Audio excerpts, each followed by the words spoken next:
passer donc la parole à Marlène, que je remercie encore. Merci à toi, Thomas, pour accueillir l'accueil de cette proposition. J'ai un peu modifié le titre, enfin disons que quand j'ai envoyé le résumé, le titre, je ne m'étais pas encore lancée dans la préparation. Et donc je vais pas, non seulement je ne vais pas tout à fait faire ce qui était prévu, mais en plus Rentrez chez vous si vous voulez. je changerai le titre, parce que la critique féministe de l'institution de l'art c'est trop large en fait. Je vais me concentrer sur une œuvre, et puis que c'est pas la critique de l'institution de l'art en général, c'est vraiment le mouvement spécifique de la critique institutionnelle. Alors, un peu comme Sophia la dernière fois, je vais prendre un petit temps pour un petit peu dire quelques mots, d'où je parle, parce que comme l'a dit Thomas, je suis maîtresse de conf en philo morale. Comme beaucoup le savent, je travaille sur la GPA. Donc, vous ne faites pas bien le lien, a priori. Donc, je vais essayer de ne pas passer trop de temps là-dessus, mais je pense que ça peut être intéressant aussi pour les étudiants et les étudiantes de voir des parcours de recherche qui prennent des chemins a priori inattendus, et comment néanmoins il y a une forme de cohérence, bien sûr, mais... et puis j'en viendrai après, je commencerai d'ailleurs après par présenter justement l'œuvre de Myrle Laderman Oukeles. Je ne sais pas s'il y en a parmi vous qui la connaissent, par Godard j'imagine bien.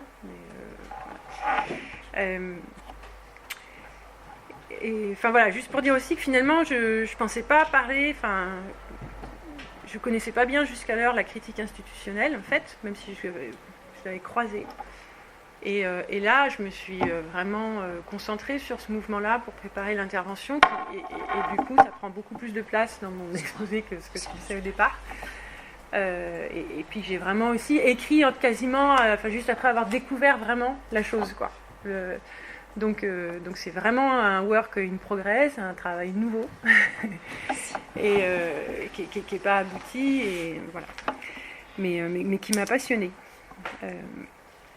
Alors, en fait, mes travaux en philosophie de l'art, je trouvais ça un peu prétentieux, mais en lien avec la philosophie de l'art, ça remonte à une communication que j'avais donnée début 2019, et j'avais été sollicitée par des doctorantes du LUCI, le laboratoire des historiennes, pour assurer une conférence, pour un séminaire qui s'intitulait, une conférence inaugurale d'un séminaire, c'était Femmes entre littérature et autres pratiques intellectuelles, et en gros, on m'avait donné pour mission d'ancrer une analyse du rapport entre femmes et engagement artistique ou intellectuel ou artistique dans une réflexion plus générale sur les rapports entre femmes et travail. À l'époque, je n'avais jamais réfléchi à la question du travail artistique, ni sur les femmes artistes en particulier. Puis mes connaissances en histoire et en sociologie de l'art étaient franchement rudimentaires. Et je pense que mes lectures en philo de l'art remontaient à la préparation de l'agrégation. Donc j'ai accepté l'invitation, mais j'étais pas très à l'aise en fait. Puisqu'à l'époque, on est en 2019, donc mes travaux portaient déjà sur la GPA,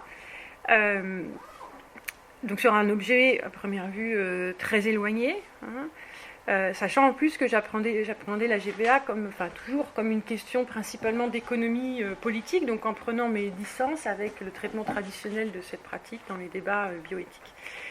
Quoi de commun entre la figure de la mère porteuse et celle de l'artiste ou de l'intellectuel ? Ces deux figures ont même l'air parfaitement opposées, entre le fait de porter un enfant, ou même d'être simplement susceptible d'en porter un, pour soi ou pour autrui d'ailleurs, et le fait de créer une œuvre ou d'être un auteur, je dis exprès un auteur, n'y a-t-il pas une incompatibilité fondamentale ? C'est là en tout cas le discours tenu par l'institution de l'art au XIXe siècle, et après, un discours qui refuse idéologiquement, une institution qui refuse idéologiquement et matériellement aux femmes le statut d'artiste, au moment même où le champ social de l'art se professionnalise. Cette recherche sur la GPA signifiait cependant que j'étais équipée des outils féministes permettant de problématiser l'opposition entre reproduction et production, et avec cette opposition-là, l'opposition entre sphère privée et sphère publique, entre famille et marché, ou entre amour et argent. Une opposition qui est en fait constitutive du concept ordinaire de travail dans les sociétés capitalistes. Alors dans les termes de Nancy Fraser, par exemple, je cite très rapidement, le concept de travailleur a toujours un sous-texte genré implicite, c'est-à-dire un genré au masculin. Et donc, en m'appuyant en fait sur de nombreuses, pour ma contribution là dans ce séminaire, en fait, je me suis donc appuyée sur de nombreuses données empiriques qui attestent en fait du sexisme historiquement et toujours à l'œuvre dans le monde de l'art. Et sur cette base, j'ai testé en fait, donc dans mon intervention, l'hypothèse d'une possible transposition de l'opposition entre reproduction et production au monde de l'art, dans lequel le concept de créateur comporte un sous-texte genré identique. Alors, cette première intervention, qui évidemment a ensuite fait l'objet d'une publication dans un numéro des cahiers d'études italiennes, avec les autres interventions du séminaire, évidemment, je l'ai largement remaniée pour la publication. Et à cette occasion, j'ai enrichi mon corpus initial en histoire et en sociologie de l'art. Et surtout, je me suis directement intéressée, ce que je n'avais pas fait avant, à des œuvres d'art féministes, dont celle de l'artiste américaine Myrtle Aderman Ukeles, que je vous présenterai tout à l'heure. Je me suis intéressée également à leurs commentaires par des critiques d'art ou des curatrices d'art féministes. Cet article, à son tour, m'a valu, par l'intermédiaire de ses relectrices, d'être invitée au colloque interdisciplinaire Définir une création au féminin, co-organisé par Chiara Palermo, qui est en ligne avec nous, qui s'est tenu en 2021. Et dans la communication que j'ai donnée au colloque, cette fois, j'ai cherché à montrer comment on peut être amené à passer, autrement que sous l'effet des circonstances ou des commandes, d'une réflexion sur la GPA à une réflexion sur l'art. Et de fait, l'analogie qu'on peut déployer entre reproduction et production d'un côté, le côté du travail, et de l'autre entre procréation et création, du côté de l'art. Et cette analogie, en fait, elle n'est pas simplement externe ou ad hoc. C'est une analogie qui anime la conception, une conception intentionnaliste de la parenté, par contraste avec des conceptions qu'on va dire généticistes ou gestationnalistes. Une conception gestationnaliste, c'est la grossesse qui fait les parents, la mère étant le vrai parent. Une conception généticiste, c'est les gènes qui font les parents. Une conception intentionnaliste, c'est l'intention d'avoir un enfant qui fait de vous des parents. Et dans une célèbre affaire de GPA au début des États-Unis en 1990, eh bien, la Cour suprême de Californie a validé une conception intentionnaliste de la parenté.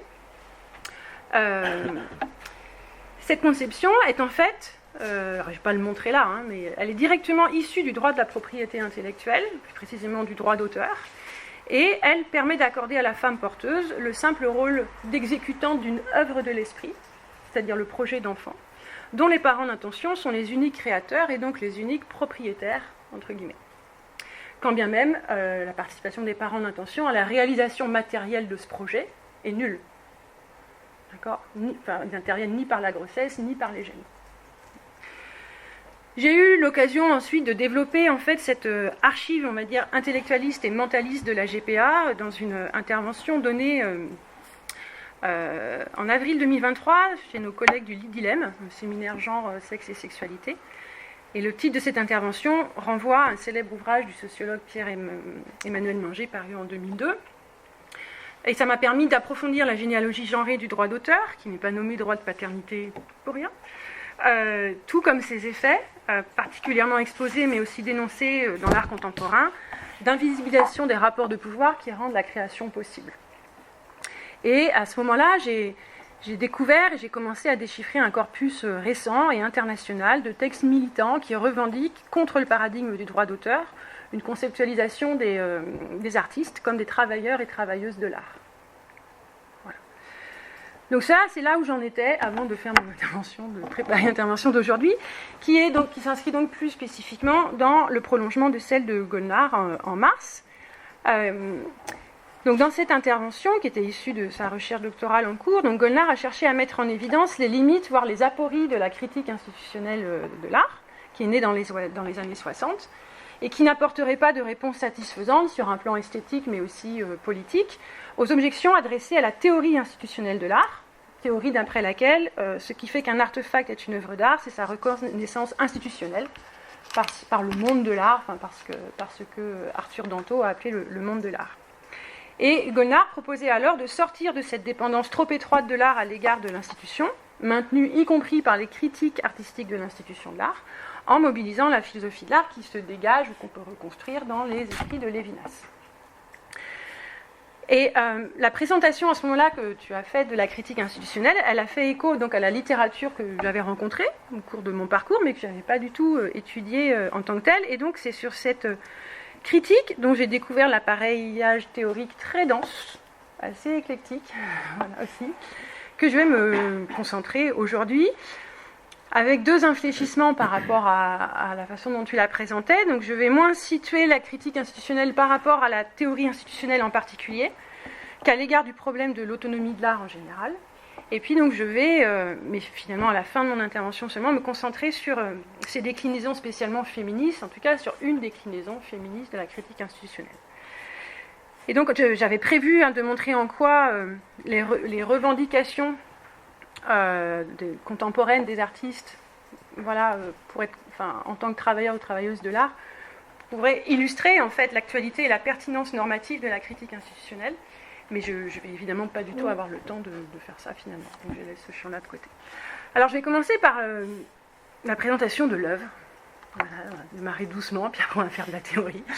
La présentation de l'œuvre qui est identifiée sous l'expression d'art de la maintenance, qui retient le plus mon attention, sans doute aussi parce qu'elle entre inévitablement en résonance avec mon expérience encore récente de la maternité, mais aussi parce que les questions institutionnelles qu'elle soulève peuvent également s'adresser à l'université, à l'exemple d'une réflexion proposée par Vanina Mozzi-Conacci là, dans un article qui est paru en 2019. Je vais afficher une bonne partie de ma biblio à l'écran, du coup, voilà, il n'y a pas tout, mais sinon j'affiche. Alors, l'autrice de cette œuvre, donc Muriel Haderman Oukelès, reste très peu connue en France, où elle n'a jamais été exposée, et où seuls 3 articles académiques lui sont consacrés. Il faut chercher quand même. Plus récent donc par la sociologue Caroline Ibos, qui est paru dans les Cahiers du genre en 2019, et puis 2 autres plus anciens, qu'on doit à une historienne de l'art, Bénédicte Ramad, premier en 2000, et puis le second en 2011. Oukelès a pourtant réalisé l'une de ses performances, Respect, le 28 octobre 1993 à Givors, située au sud de Lyon, celles qui connaissent. Une ville qui compte à peine de 20 000 habitants, mais qui abrite un singulier institut pour l'art et la ville, qui a rendu possible voilà, cette performance. Sa reconnaissance internationale dans le champ artistique est en revanche consacrée par une rétrospective au Queen's Museum en 2016-2017, accompagnée d'un imposant catalogue d'expositions auquel je n'ai toujours pas eu accès. Parce que c'est en fait, quand on s'intéresse aux œuvres d'art, on se rend compte qu'il y a beaucoup de sources qui sont difficiles à obtenir, notamment les catalogues dans lesquels il peut y avoir des écrits, des sources académiques très intéressantes, mais ça coûte une fortune, soit juste c'est indisponible, c'est épuisé, c'est voilà. Puis il y a une première monographie, parue en 2015, puis sa reconnaissance est aussi soutenue justement par une littérature académique qui est quand même assez importante ces dernières années en particulier. Alors elle a reçu un prix en 2019 destiné aux artistes dont le monde de l'art connaît l'extraordinaire mérite, mais qui ne sont pas suffisamment reconnus par le public. Alors, il faut savoir que moi j'ai pour projet, après l'HDR, donc à moyen terme, mais de rédiger un ouvrage en fait, ayant pour modeste ambition de faire découvrir son œuvre au public francophone, en présentant la contribution d'Oukelès aux reconfigurations féministes du concept de travail dans ses rapports conflictuels avec l'art. Et puis, pourquoi pas, j'en ai parlé avec Chiara qui est en ligne, pourquoi pas le projet de monter un projet d'exposition en collaboration de son œuvre en France. Mais ça n'a jamais été fait. Donc aujourd'hui, je vais me focaliser sur une partie seulement de son œuvre, réalisée entre la fin des années 60 et le milieu des années 70, qu'on peut considérer comme, ayant sinon inauguré, du moins, qu'on peut considérer comme un moment fondateur de l'art féministe. Un art qui, alors je cite ici l'historienne et critique d'art Lucie Lippard, un art qui se distingue de l'art dominant par, j'ouvre le guillemets, l'impossibilité d'en discuter sans se référer aux structures sociales qui le soutiennent et bien souvent l'inspirent. Alors pourquoi je dis on ne peut pas dire qu'elle est inaugurée l'art féministe, c'est parce que l'historiographie classique associe plutôt son inauguration à l'exposition Woman House, qui, à l'initiative de Judy Chicago et Myriam Shapiro, s'est tenue à Los Angeles en février 1972. Alors c'est une exposition qui d'ailleurs accueille 2 performances intitulées Maintenance, mais Oukelès n'y est pas. Et puis par ailleurs, Oukelès n'est pas la première à avoir introduit la maternité au sein du musée.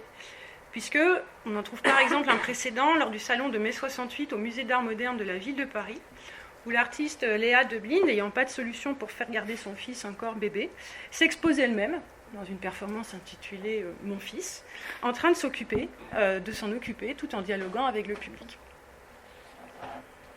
Je ne sais pas si vous imaginez ce genre de choses à l'université.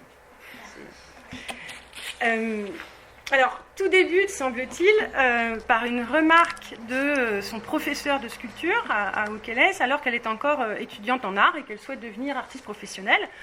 Nous sommes en 1968, et constatant qu'elle est enceinte, donc son professeur lui déclare « Eh bien, Mirle, je pense que maintenant, vous ne pouvez plus être artiste. » Alors, la déclaration pourrait paraître un peu datée, en fait, non.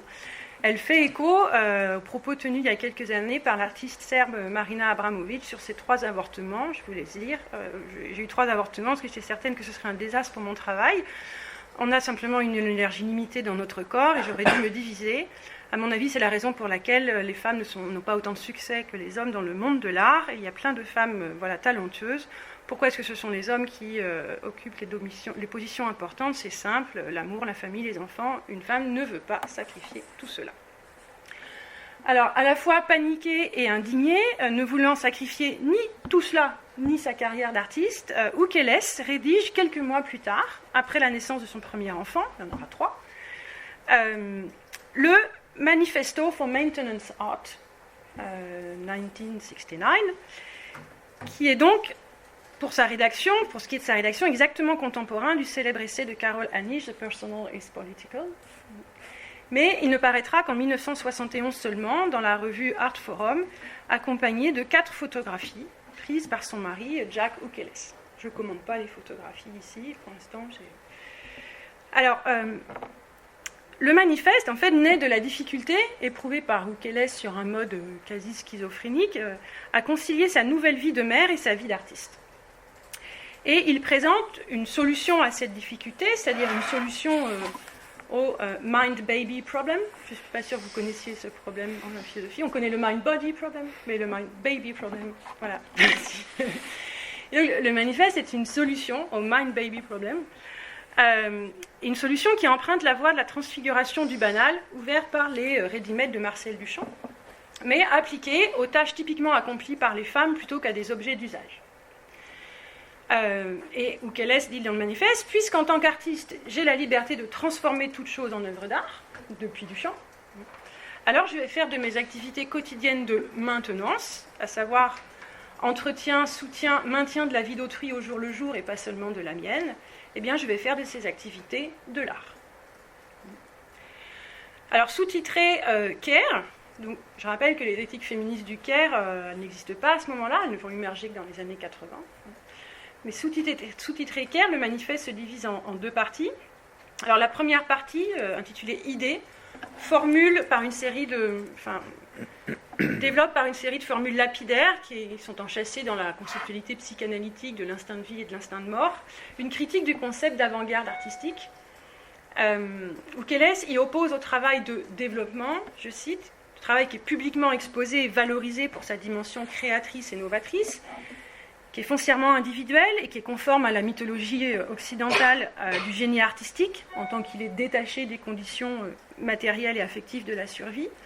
Elle oppose à ce travail de développement le travail ordinaire donc de maintenance, féminin ou du moins féminisé, répétitif et toujours à recommencer, sans lequel le premier ne pourrait pas advenir en fait ni perdurer, puisqu'il faut bien entretenir les œuvres, et pas seulement les artistes, mais qui est au contraire invisibilisé, dévalorisé, exclu du champ légitime de la représentation artistique.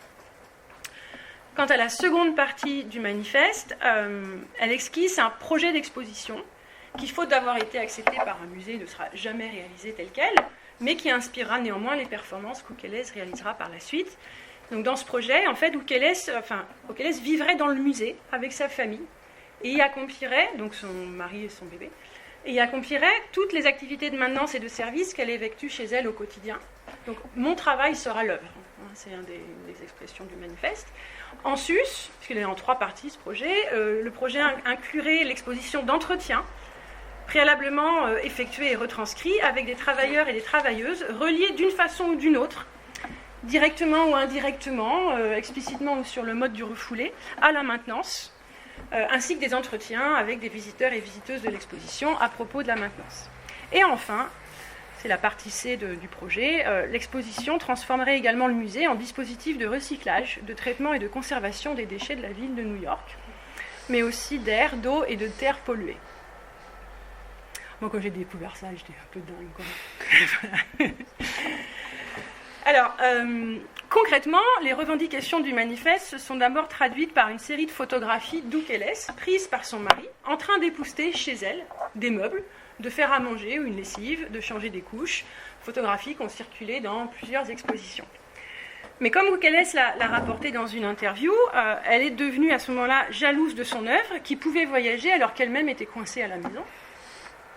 Et par ailleurs, les photographies ne suffisaient pas en fait à transformer son travail de maintenance en œuvre d'art, puisque seules les photographies restaient considérées comme de l'art, et non pas le travail photographique.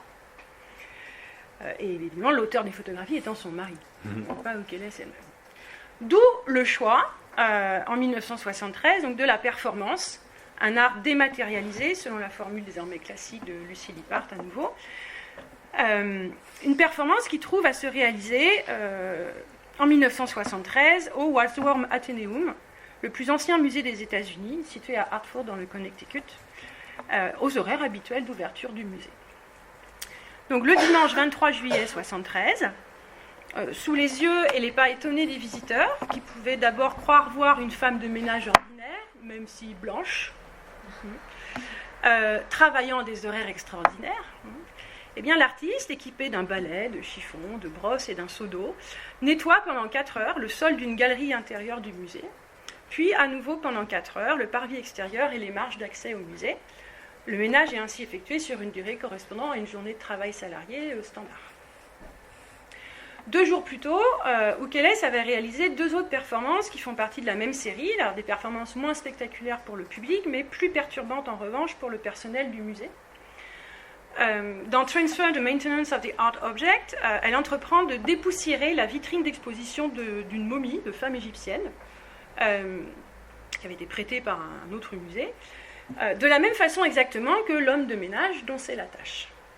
Une fois le dépoussiérage effectué, elle appose sur la vitrine, ainsi que sur le chiffon de nettoyage, le cachet Maintenance Art. La vitrine étant devenue œuvre, elle ne peut plus être nettoyée par le personnel dédié, par l'homme de ménage. Seul le conservateur du musée, à qui le chiffon et donc le produit de nettoyage sont remis, est autorisé à le faire. Mais évidemment, il le fait exactement de la même façon, tout en étant payé beaucoup plus que l'homme de ménage qui le fait ordinairement. Dans l'autre performance associée à celle-ci, qui s'appelle The Keeping of the Keys, Oukeles demande cette fois au gardien de se voir confier les clés du musée et s'amuse à ouvrir et fermer les portes des différentes galeries, selon son bon vouloir, y enfermant ou en excluant les visiteurs. Elle s'amuse également à ouvrir et fermer les portes des bureaux des conservateurs et du personnel administratif, qui, à l'exception d'un seul, quittent tous leur bureau et cessent donc de travailler. Chaque salle ou pièce fermée devient, le temps de sa fermeture, une œuvre d'art de la maintenance, ici sous l'angle de la sécurité et de la gestion, et elle est présentée comme telle aux visiteurs. Alors, cette première série de Maintenance Art Performance, dont le Wadsworth Atheneum n'a gardé aucune archive, illustrant l'idée qui a largement été commentée à propos du Caire, que ce travail-là, en fait, il ne se voit pas, et quand il est bien fait, justement, il ne se voit pas. Cette première série de performances donc, sera suivie dans les années 70 et après par d'autres œuvres qui relèvent toujours de l'art de la maintenance, mais qui élargissent explicitement le spectre des activités concernées au-delà des frontières du foyer comme du musée. Réalisée à la fin de l'été 76 sur une durée de 5 semaines, la performance intitulée I Make Maintenance Art 1 Hour Every Day implique 300 travailleurs employés à l'entretien d'un gratte-ciel du quartier des finances de New York. Tout est important chez les travailleurs dans le quartier des finances.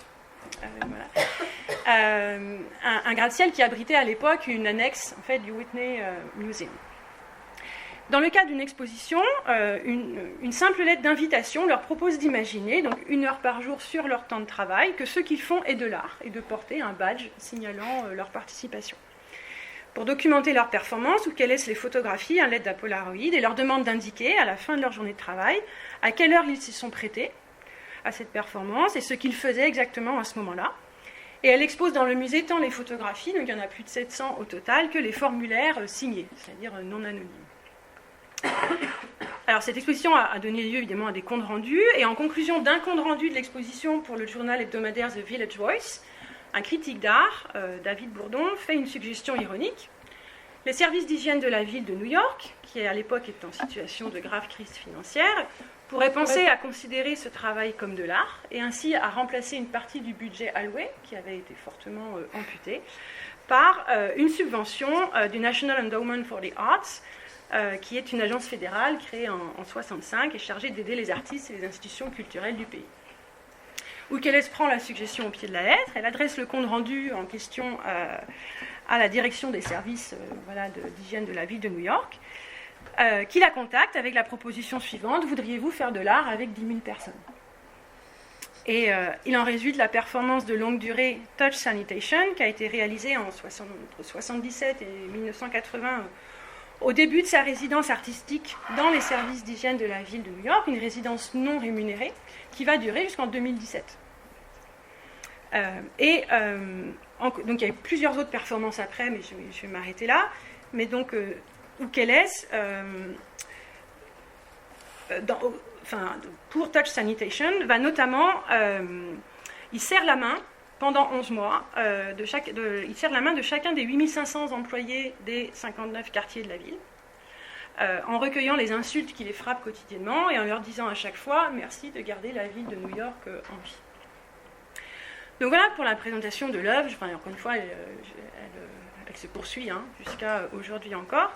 J'ai délibérément privé cette présentation quasiment de tout commentaire. Et donc ce qui m'intéresse, c'est de montrer la façon dont elle illustre et en même temps problématise, voire transgresse la critique institutionnelle, ce qu'on appelle la critique institutionnelle. Alors évidemment, il faut d'abord que je commence par la présenter, même si Golnar l'avait fait la dernière fois. Je vais revenir dessus. Alors, de quoi s'agit-il exactement ? Bon, littéralement, la critique institutionnelle, c'est une critique de l'institution, plus précisément de l'institution de l'art, qui s'est cristallisée dans les années 80, même si l'expression est pour la première fois employée dans un article paru en 1975. Bon, une fois qu'on a dit cela, on n'est pas beaucoup plus avancé. On est même d'autant moins avancé qu'en fait, il n'est pas absurde de décrire l'art moderne en général, en particulier le modernisme, comme relevant d'une critique de l'institution, entendue comme le rejet des traditions ou la négation des conventions artistiques établies.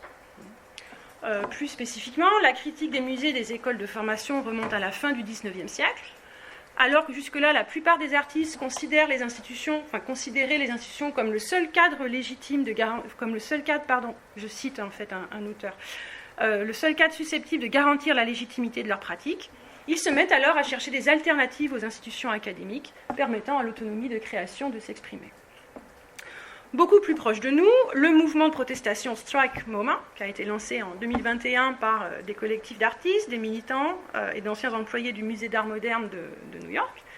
Ce mouvement se présente sans ambiguïté comme une critique de l'institution de l'art, cette fois au nom de la justice environnementale et de la justice sociale, alors que la critique institutionnelle est censée être périmée ou obsolète. Alors, dans mes recherches, je suis tombée sur une journée d'études récente, consacrée à la critique institutionnelle et ses manifestations. Je n'ai pas pu y assister, puisque à ce moment-là, j'ignorais encore ce champ.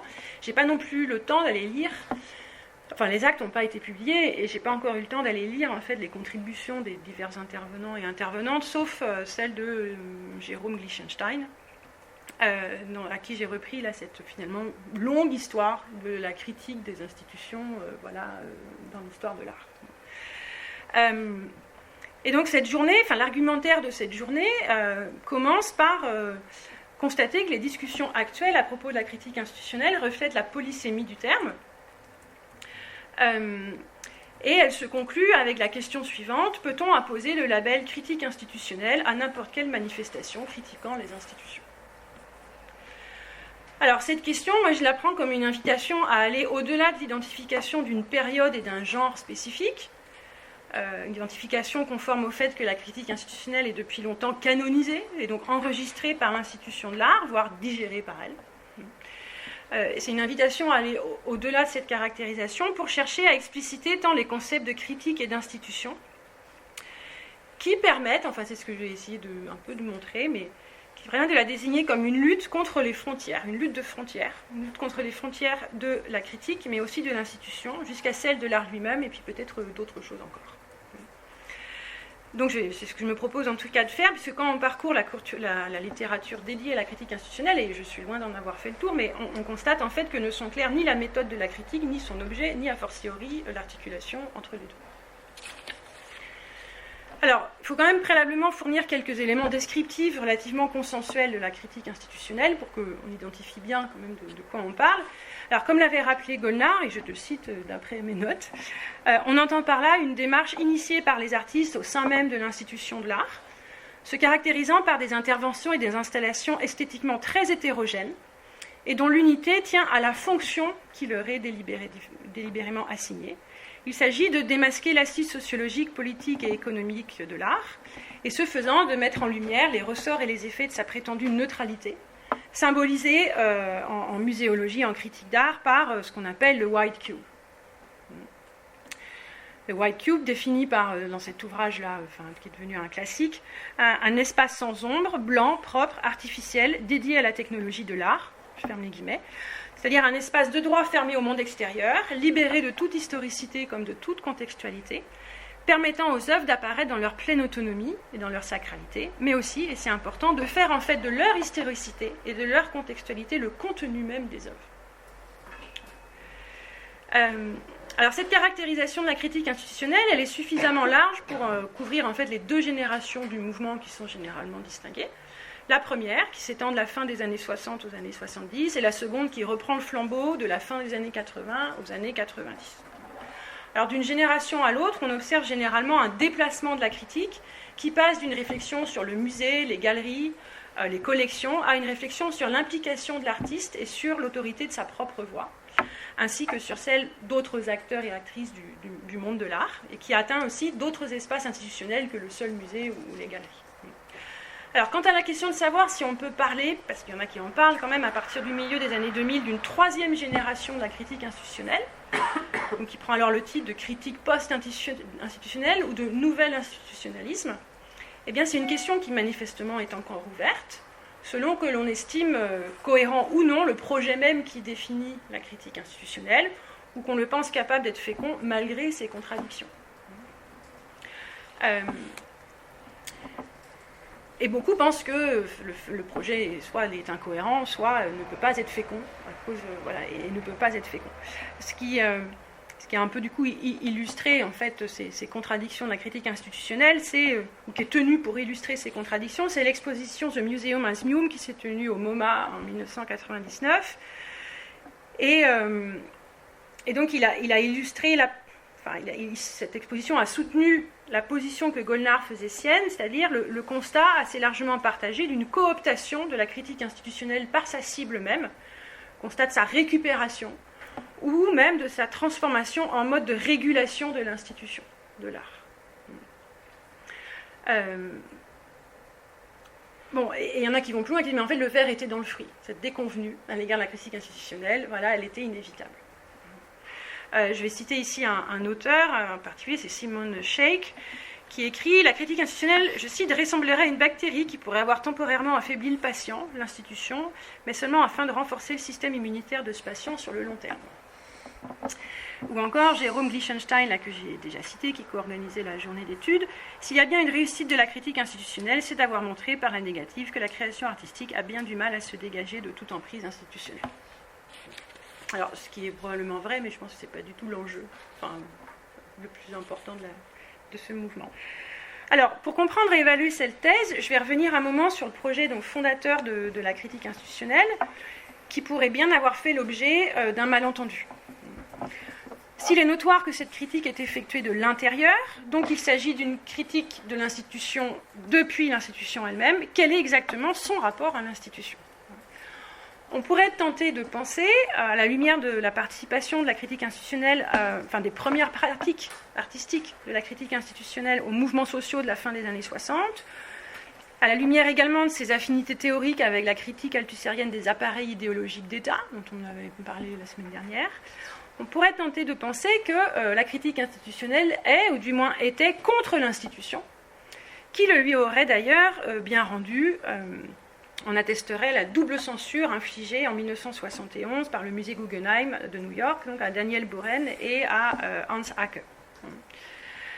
Il s'agit pourtant bien davantage d'instrumentaliser l'institution en vue de la transformer, plutôt que de chercher à la démanteler ou à la supprimer, ou même de prôner une émancipation de l'art vis-à-vis de l'institution.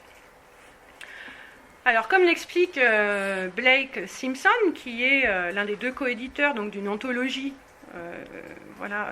parue en 2009, une anthologie de textes de la critique institutionnelle, cette critique n'est pas, je cite, suspicieuse à l'égard des institutions en tant que telles. Elle ne considère pas ce que l'institutionnalité, c'est-à-dire, je cite à nouveau, l'identification à un ensemble de règles qui gouvernent l'interaction sociale, comme une forme foncièrement idéologique et aliénante de participation sociale, mais comme un principe fondamental d'organisation du changement social. Ferme les guillemets. L'institution n'y est donc pas du tout conçue comme un objet inerte, une forme réifiée de la pensée dominante, faisant obstacle à l'autonomie de la création, qui ne laisserait pas d'autre possibilité à l'artiste que de la contourner ou d'en sortir. Elle est plutôt appréhendée comme un processus par lequel la négativité de certaines pratiques sociales trouverait, dans l'imaginaire du moins, les moyens de s'opposer aux normes d'organisation du monde de l'art et de les modifier afin de corriger les injustices qu'elles reproduisent. Alors, si l'on reprend la polarité de l'institué et de l'instituant, qui est formulée par Castoriadis dans l'ouvrage affiché, polarité qui est explicitement convoquée dans des plaidoyers pour une autonomie de l'art qui resterait aujourd'hui encore une condition de possibilité de ces opérations critiques et émancipatrices à l'égard de l'ordre établi, par exemple dans l'ouvrage Letters on the Autonomy Project. Cette polarité de l'institué et de l'instituant, elle est aussi convoquée, on ne voit vraiment pas très bien en fait.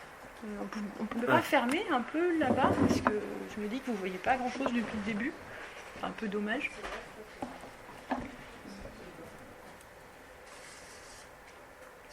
Ouais, peut-être un peu mieux.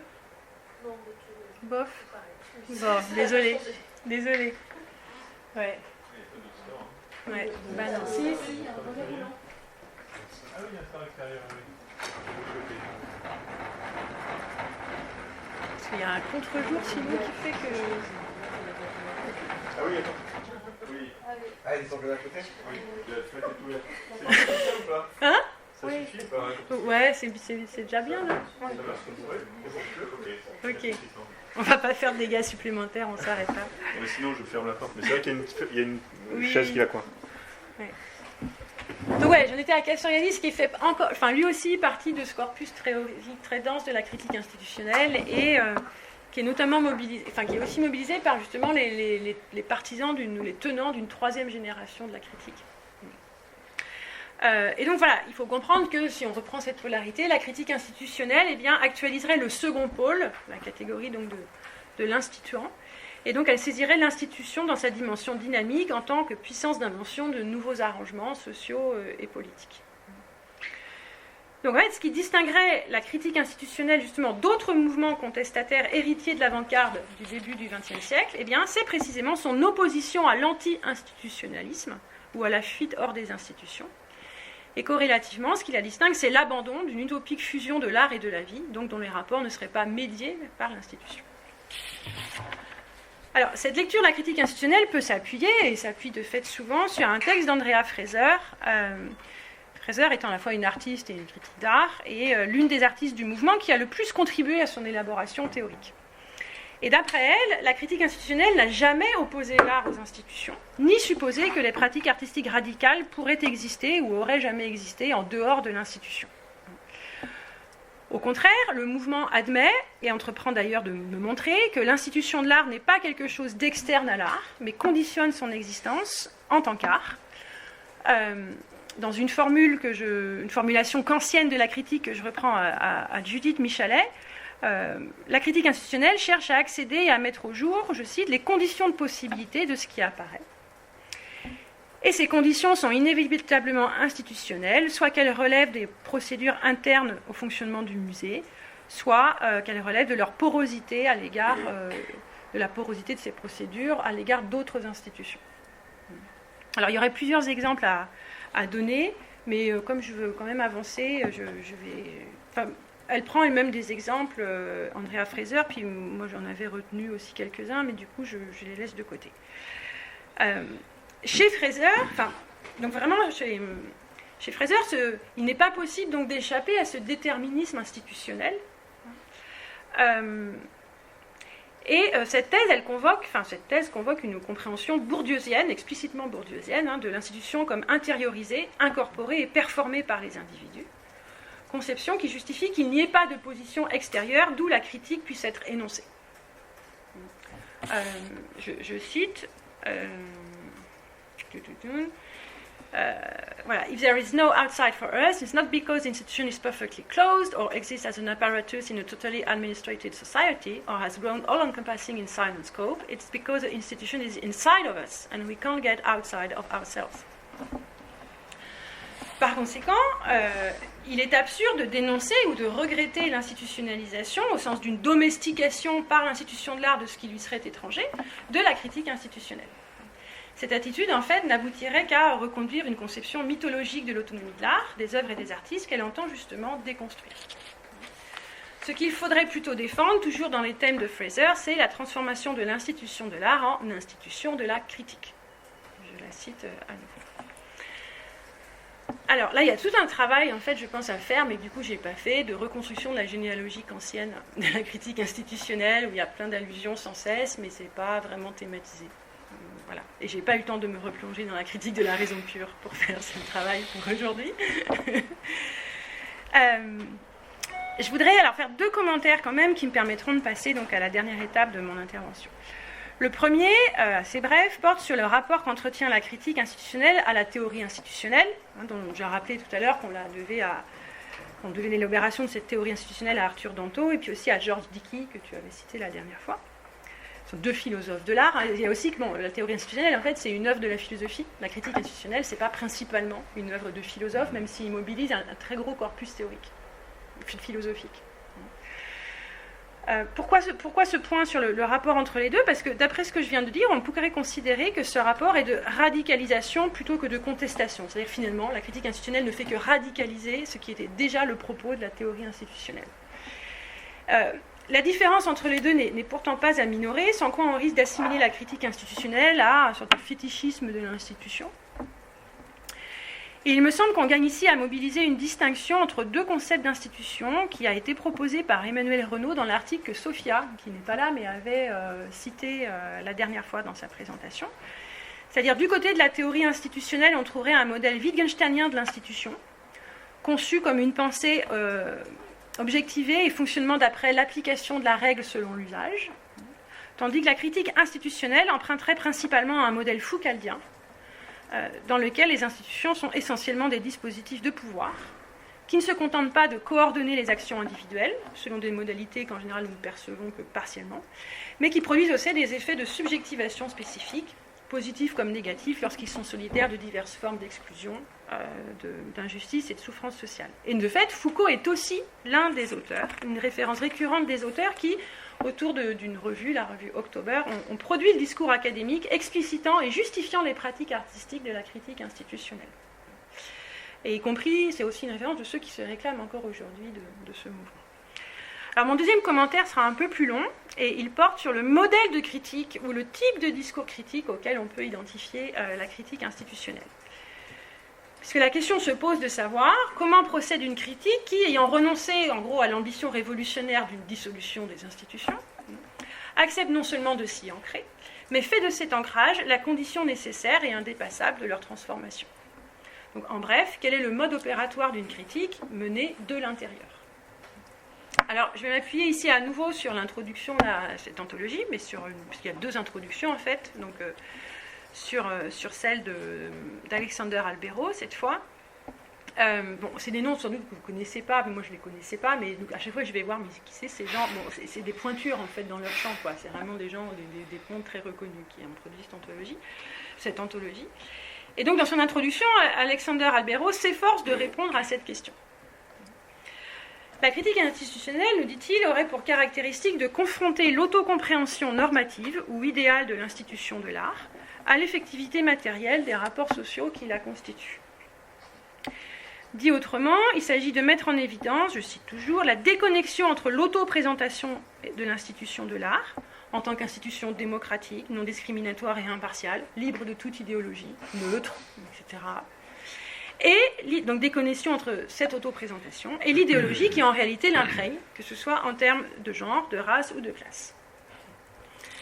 La critique institutionnelle déploie donc ce qu'Albero appelle une stratégie interprétative, qui repose sur le raisonnement suivant.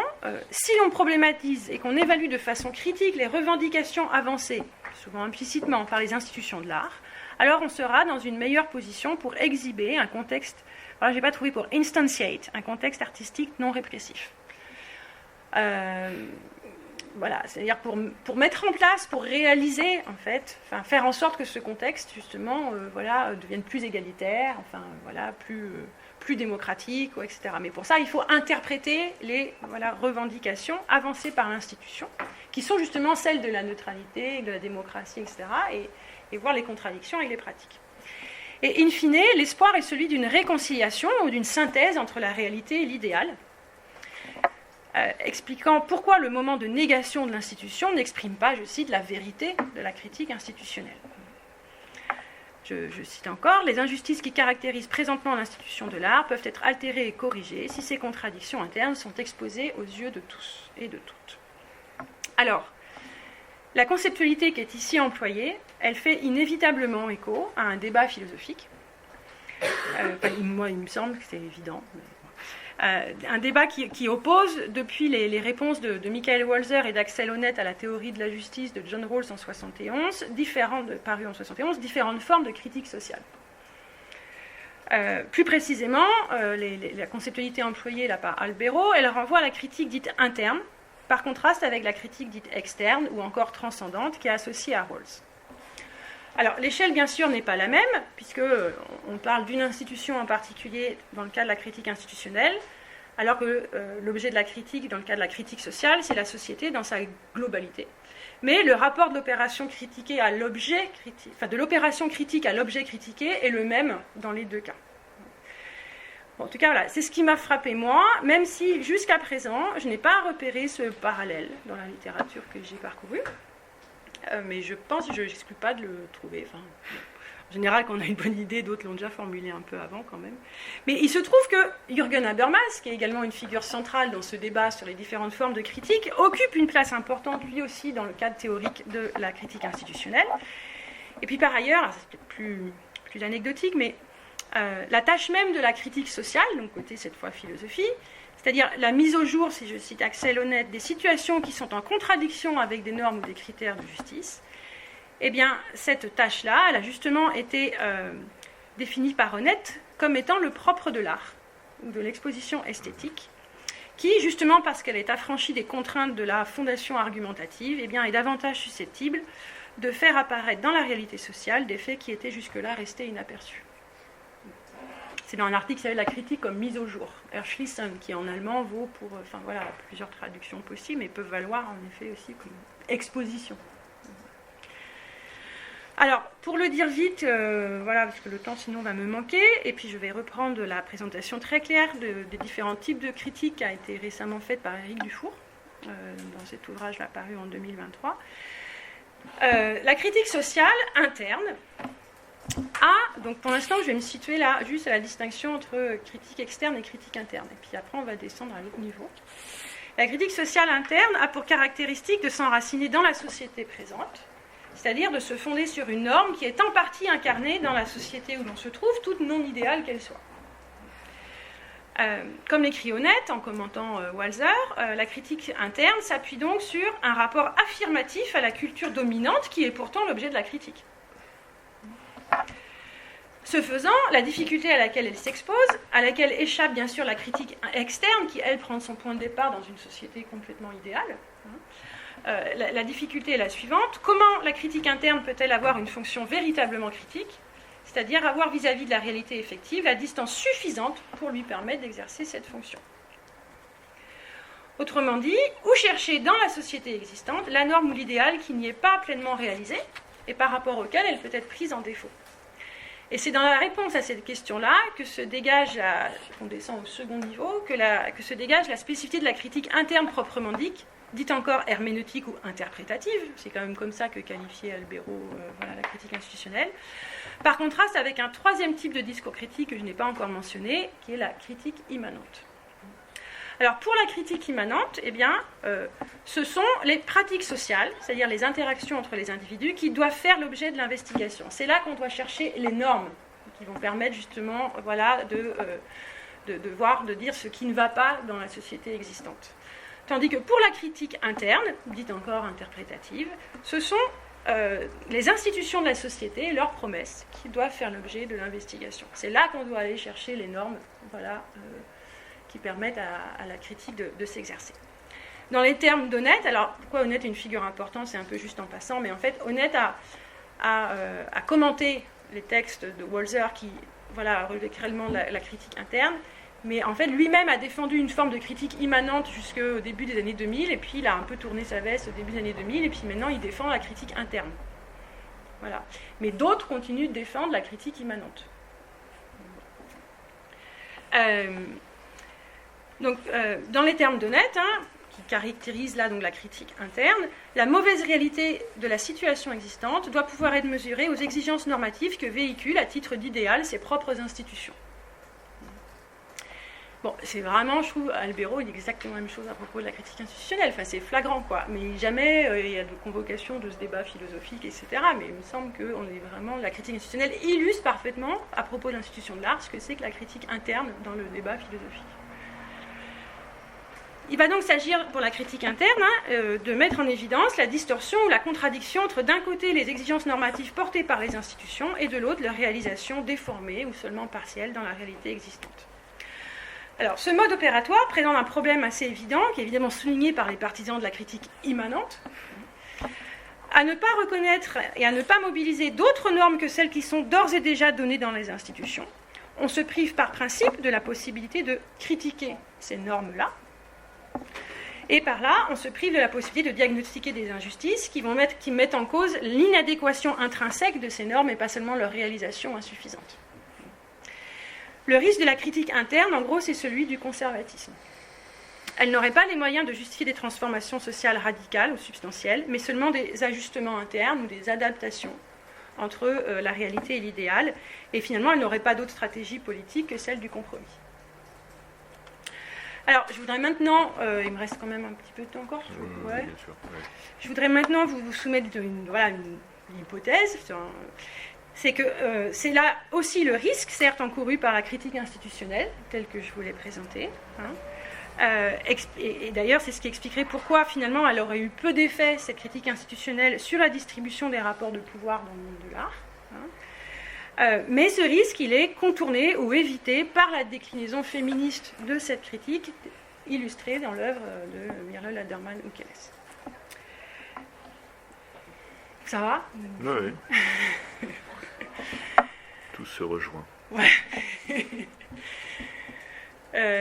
Alors, je vais partir cette fois, donc c'est le dernier moment, d'un texte qui est paru en 2017, d'une critique d'art et chercheuse, qui s'appelle Marina Wieschmidt, dont les travaux portent, depuis sa thèse de doctorat qu'elle a soutenue en 2012, publiée en 2019, sur les rapports entre l'art, la valeur et le travail. Donc en fait, ce qui rejoint aussi ma réflexion sur la GPA et l'art, c'est l'action de la valeur, capitaliste et non capitaliste. Alors, je l'ai rencontrée, entre guillemets, dès ma première excursion sur ce terrain, là, il y a 5 ans, et en fait, j'affiche son visage, parce que non seulement donc, elle a joué un rôle, et elle continue à jouer un rôle important dans les chemins que moi j'essaye d'emprunter dans ce champ-là, mais aussi comme un hommage, parce qu'elle est décédée au printemps dernier d'un cancer à l'âge de 48 ans. Du coup, on n'aura plus rien d'autre d'elle, et c'est un peu triste. Le passage que je cite reprend le motif d'une généalogie kantienne de la critique institutionnelle, que j'ai déjà évoqué tout à l'heure, et il présente donc la critique institutionnelle comme une tentative pour clarifier les limites légitimes de la critique, vraiment le vocabulaire de Kant, tout en formulant les raisons de son échec réputé, dans des termes proches de ceux qui sont mobilisés pour reprocher à la critique sociale interne son manque de radicalité. Alors je cite, j'ai traduit un petit bout en français. Donc voilà, comme dans le projet kantien, il s'agit pour la critique institutionnelle donc de clarifier les limites légitimes de la critique. Les limites ont été tracées autour du type de critique que les artistes pouvaient adresser à l'institution de l'art, tout en l'incarnant, tout en s'y situant, tout en y travaillant, tout en l'incarnant professionnellement, socialement, psychiquement et économiquement. Ce qui revient à revendiquer une position à la fois de bonne et de mauvaise foi, une double contrainte classique. Dedans, mais un peu dehors, voilà. Obligé d'être dedans tout en voulant... bon. Les artistes et les institutions s'en sont trouvés soudés ensemble dans un tableau vivant de l'autonomie de plus en plus tiède. Une réelle politique de réconciliation, pas si différente de celle qui a consacré la démocratie libérale comme le moins pire des régimes de gouvernement, toujours debout après que tout le reste ait été apparemment essayé. Alors juste le tableau vivant, je vais indiquer, moi au début j'ai pas compris parce que encore une fois c'est pas mon champ, mais c'est un genre théâtral, cinématographique et photographique à part entière qui consiste à représenter un arrangement de personnes vivantes, mais figées, et qui reproduit une composition artistique, soit de peinture, sculpture, une scène littéraire, etc.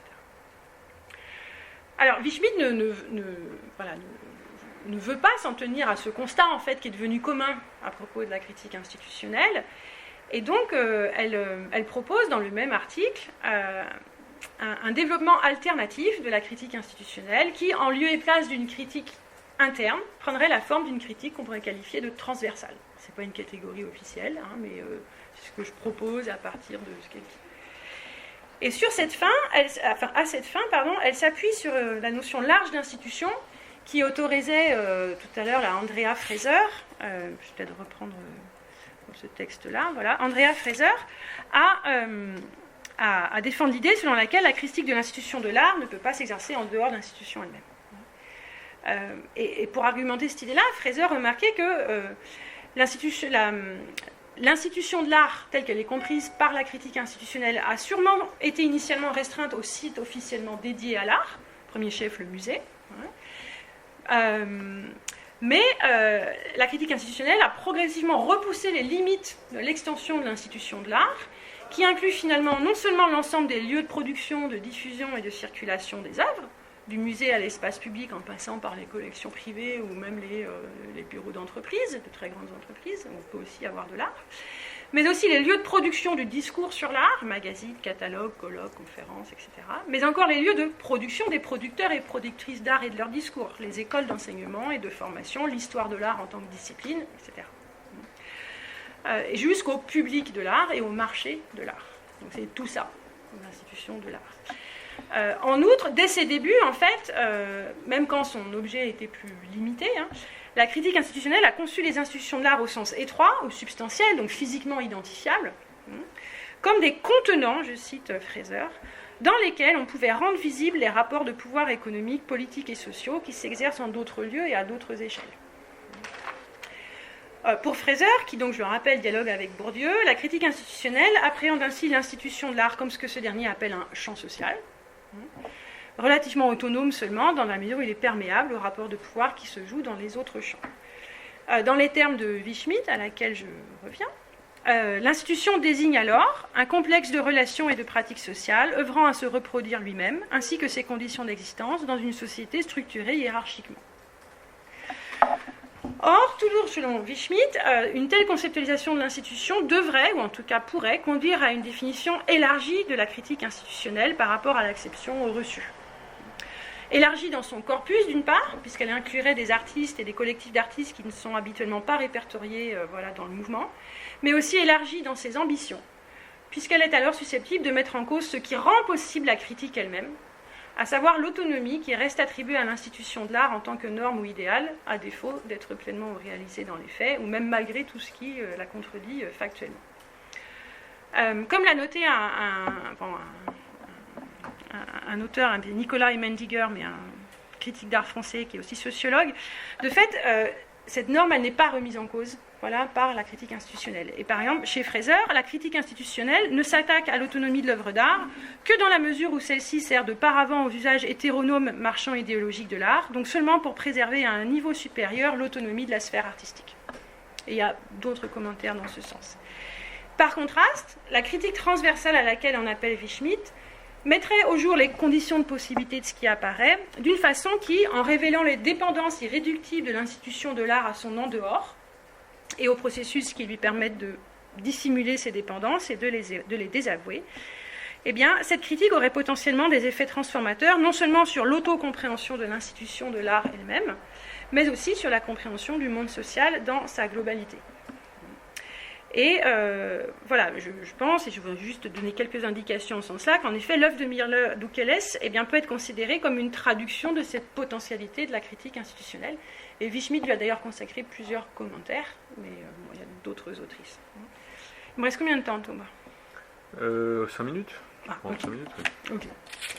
Alors, je vais faire court. De toute façon, je ne pourrai pas tout développer, mais ça donnera une idée.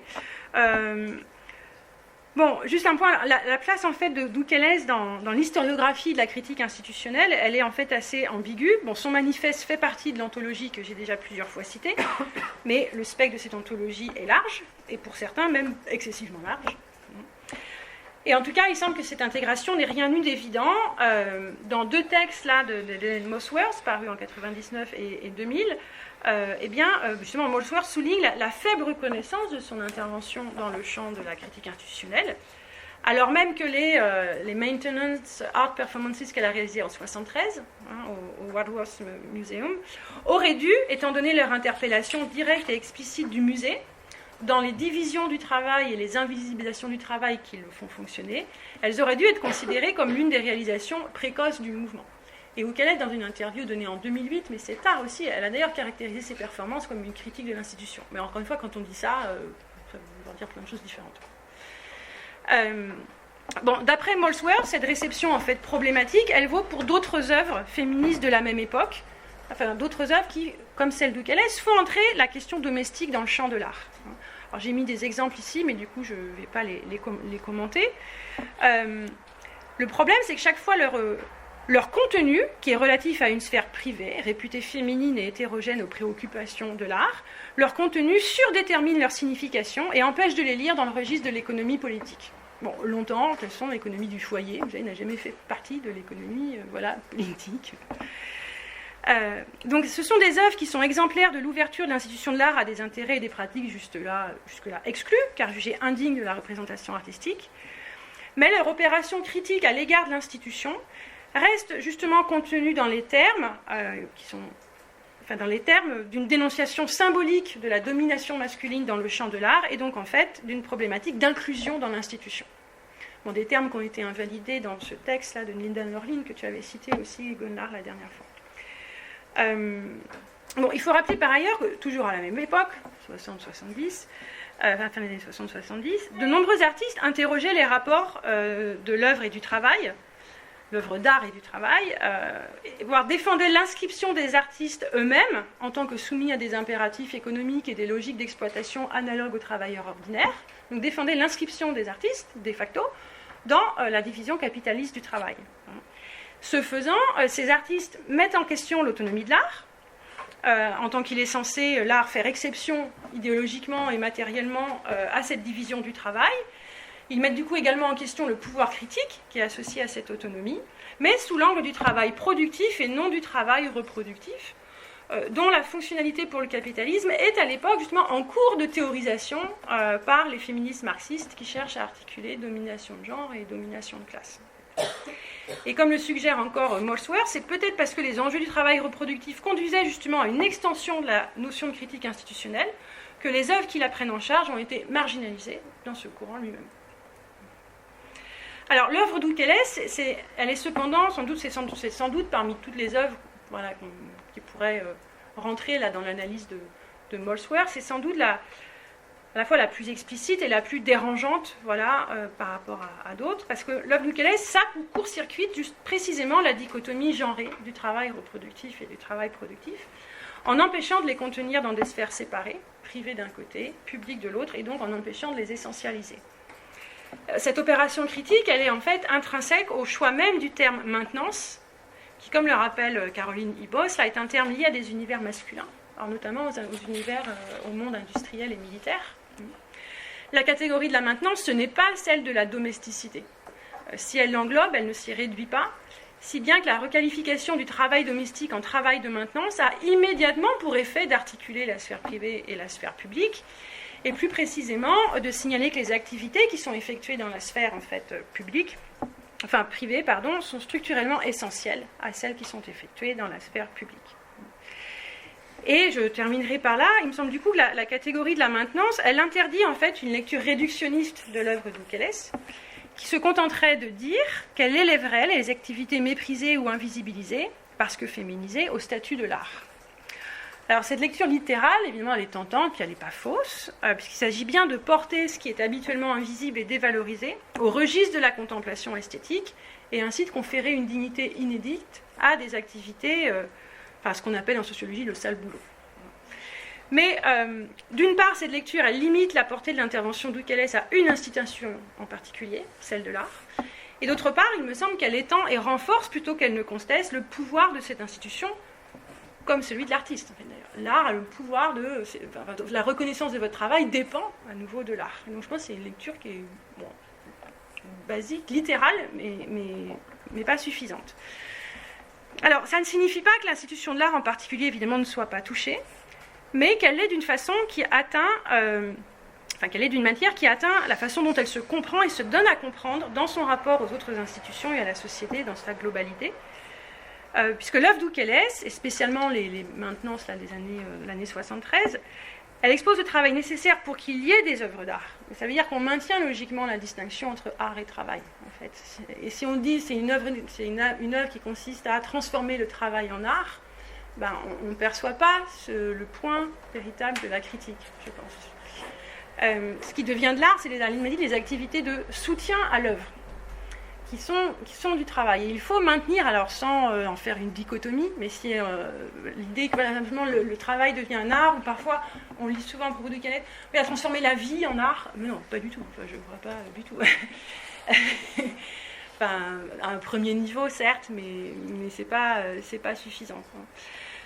Donc il me semble que le caractère subversif de son geste ne tient pas principalement à l'assimilation de l'art au travail, ou même de travail de maintenance, je parle que de celui-là ici à l'art, ou même à la sublimation du travail de maintenance par l'art, mais à la mise au jour des conditions matérielles d'existence de l'art, ainsi que des processus d'invisibilisation de ces conditions, qui permettent à l'institution de l'art de s'affirmer comme autonome.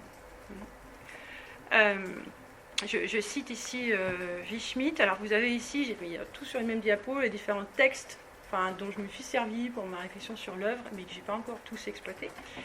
Mais Wischmidt donc écrit que l'œuvre d'Oukelès, en souillant l'autonomie de l'art par l'hétéronomie du travail domestique et la souveraineté de l'institution de l'art par la banalité de la maintenance, oblige l'institution à se confronter au régime de domination et d'exclusion dont elle dépend, et qu'en expulsant comme son nom dehors, elle contribue à reproduire.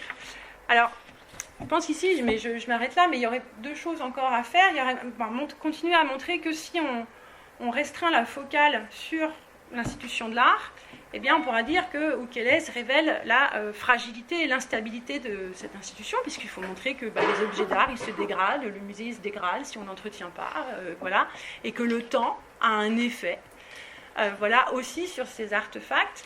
Et s'il y a une distinction qui est fréquemment mobilisée, fréquemment, 2 fois, que j'ai vu mobiliser, c'est la distinction de Arendt entre le work et le labor. Et qu'en fait, on a besoin pour entretenir le work, les œuvres, les produits du travail de labor.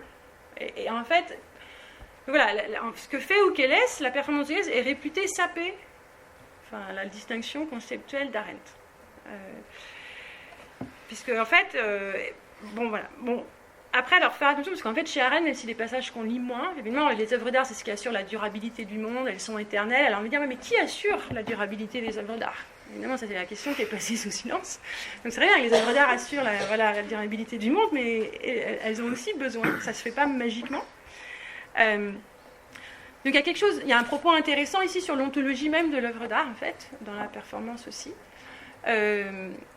Sachant qu'il y a des passages, en fait, chez Arendt où elle évoque en fait ce travail-là d'entretien aussi, et une sorte de travail qui se situe à la fois entre le work de l'homo faber et le labor de l'animal laborens, Voilà. Mais c'est quand même assez discret. Donc voilà, là il y a évidemment quelque chose d'important. Qu'est-ce qui permet aux œuvres de durer et de faire monde, du coup, qui est posé par Oukelès. Mais je pense vraiment qu'on ne peut pas maintenir seulement la focale sur l'institution de l'art. Bon, j'avais affiché un texte tout à l'heure que je n'ai pas commenté, mais le texte là, de Mi-won Kwon, qui paraît en 1997, on dit que dans la figure penchée d'Ukélès, brossant les marches du musée, on ne voit pas seulement le travail secret requis pour entretenir une institution culturelle spécifique, mais aussi d'innombrables travailleurs et travailleuses de la maintenance, dont le travail largement non reconnu et sous-évalué soutient l'existence de nos vies individuelles et collectives au quotidien. Donc là, évidemment, bon, j'ai pas le temps de le faire, mais il y a tout évidemment un rapprochement à faire. J'ai l'impression que Ukélès fait dans le champ artistique ce que les féministes marxistes de la reproduction sociale font dans le champ de la théorie, en fait. Sur le rapport entre travail productif et reproductif, et même à sa façon, Ukélès transpose dans l'art la revendication d'un salaire au travail ménager de Silvia Federici, du début des années 70, malgré tout ce qu'on peut lui critiquer, mais l'objectif politique de cette revendication. Et aujourd'hui, voilà ce qui se fait dans le champ dans le courant des théories de la reproduction sociale. Voilà, il faudrait continuer là-dessus, mais moi je maîtrisais bien ce champ-là avant, et donc je me suis dit, mais waouh, quoi, c'est juste en art ce que je passe du temps à faire en mots. Voilà, c'est la critique sociale, nous on fait de la critique sociale verbale, conceptuelle, mais Dufour, justement, dans le bouquin dont je parlais tout à l'heure, accorde une grande part aussi à la critique sociale non verbale, qui passe par le médium artistique, et c'est ce qui est fait là, quoi. Voilà, bon, pas complètement abouti, mais vous voyez, l'idée. Mais d'où, en effet, pour moi, l'idée qu'elle échappe, en fait, aux reproches, aux critiques qu'on peut adresser, qu'Ukélès échappe aux critiques qu'on peut adresser aux reproches qu'on peut adresser à la critique institutionnelle, en tout cas qu'elle est plus radicale que ces critiques-là. Bon, mais par ailleurs, j'ai eu aperçu, mais j'ai pas eu le temps de m'en occuper, qu'il y a... là, j'ai trouvé que des choses bien sur Ukélès, les gens qui la commandent, les gens trouvent que c'est super. Mais il y a manifestement, il y a quelques endroits où il y a des critiques, le fait qu'elle continue à se valoriser comme artiste, puisqu'elle est présente sur le champ, et elle a le pouvoir. Mais c'est pour ça que je pense qu'il ne faut pas réduire son geste à moi, artiste, je fais de vous, des artistes, ou je transforme ce que vous faites en art, parce qu'en effet, c'est reconduire la puissance du génie artistique, du créateur, en fait. Et au contraire, je pense qu'aussi, si ces premières performances, même les photographies, qui portent vraiment sur l'univers de la maternité, sont importantes, c'est parce qu'elle elle intervient dans le champ artistique, en tant qu'artiste professionnelle, depuis son expérience de la maternité, et que ça ne la place pas du côté de l'artiste génial, mais du côté des petites mains, qui soutiennent, en fait, les artistes. Et voilà. Je m'arrête là, merci pour votre écoute.